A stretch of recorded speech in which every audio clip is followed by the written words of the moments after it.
Here's a question I like to ask from time to time. Would you respect me more if I had less hair? Would you respect me more if I had less hair? After all, there's over 3,000 subscribers, over 1,800 videos on this channel about hair loss.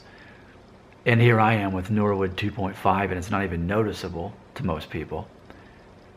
Would you respect me more? Would my words hold more value if I had less hair? That's my question.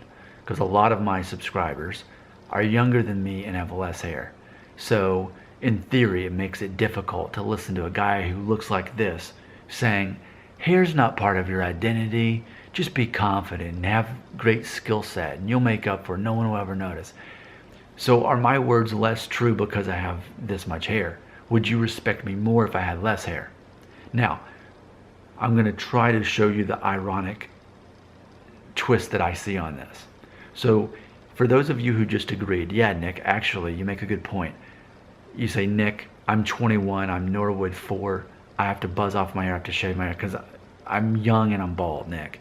And I admit, Nick, it's hard to hear you say these things and try to give me a pep talk when you still have so much hair. You'll never know what it's like to be me because you're already 36. You'll never know what it's like to be me, Nick. So yeah, I'd respect you more and your words more if you had less hair. It'd be easier to take you seriously and I could believe you more. Okay? So if that's you, then here's what I'll say. So you're saying you would respect me more if I had less hair, but yet I'm getting the vibes from you that you respect men in general more if they have more hair. Like you admire men that have full heads of hair. Like they're the ideal. It's ideal to keep all your hair. So that's weird because in general, then for a lot of people, then I would be higher on this scale. Like, oh yeah, that guy's almost 37 and he's still got all that hair. I respect him more. So, okay, in the world of balding, in the world of 20-year-old guys who some have already lost a lot of their hair, some who have not really lost any, but put me in a room of 100 men in their 20s. Many who are losing their hair, many who are just freaking out that they are even though they haven't. You put me in the room. You look at my hair and think, okay, that guy's 36, he's almost 37. I wonder in theory, would the men who are not losing their hair yet, they would have a lot of like, I don't know, they would see respect without ever hearing me talk. They think, oh yeah, look at that guy. I wish I could be 36 and have that much hair. I hope that's me. I hope that's my future. And then the balding guys that have already lost a lot more hair than I have in their early 20s, they look at me and they say, man, I wish I could have that much hair. There's no chance of that now, but I wish that could have been me. I wish I could have been 36 and had that much hair.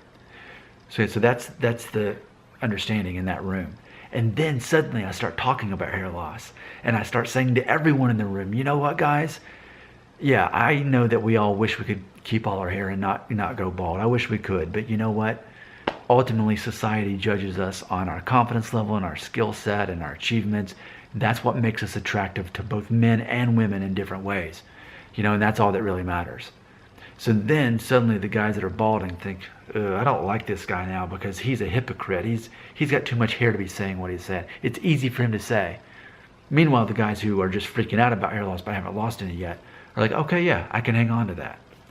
But there's a few of the guys that are balding and say, you know what, even though Nick, that guy does have a lot of hair still, he still makes a good point either way. Now, that illustration that I just showed you is just a reminder to all of us that it's easy to get distracted by looking at my hair and deciding whether or not I have the credibility to be able to say what I say. But ultimately, we have to get rid of all of that. We have to listen to truth. We have to listen to reason, okay? The reason you keep watching my videos is because of the psychology behind it, you know? And you have to not you have to not only overcome this psychology. Here's the first psychology, number one. You have to overcome this. You have to get past the concept that people aren't judging you for your hair. They're judging you on your achievements and your confidence level. You have to get past that, no matter how much hair you have. You have to get past that. And if you can be successful. You can join me. The other thing, though, that a lot of people have to get past on this channel is how much hair I do or do not have. On a daily basis, I've got people telling me I've got I'm balding, I need to get a hair transplant, I need to take Propecia.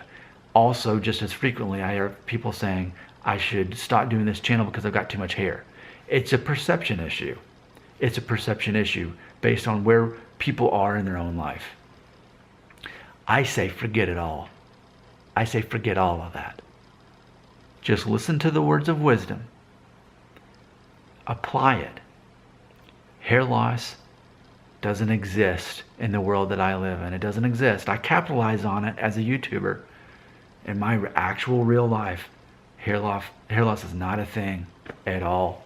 At all. What? But I don't think some people will ever get to that point. It's too easy to focus on superficial things like, am I going to lose my hair or not? Or is Nick a hypocrite? Those are the distractions in life that keep people back instead of focusing on the things that actually matter. So I want to thank those of you who were able to join me in this alternate version of reality where hair loss doesn't exist. The only thing that exists is that people respect you as a man who's confident and as a man who overcomes things, as a man who has achievements. I live in an alternate version of reality. I'm speaking through the mirror right now.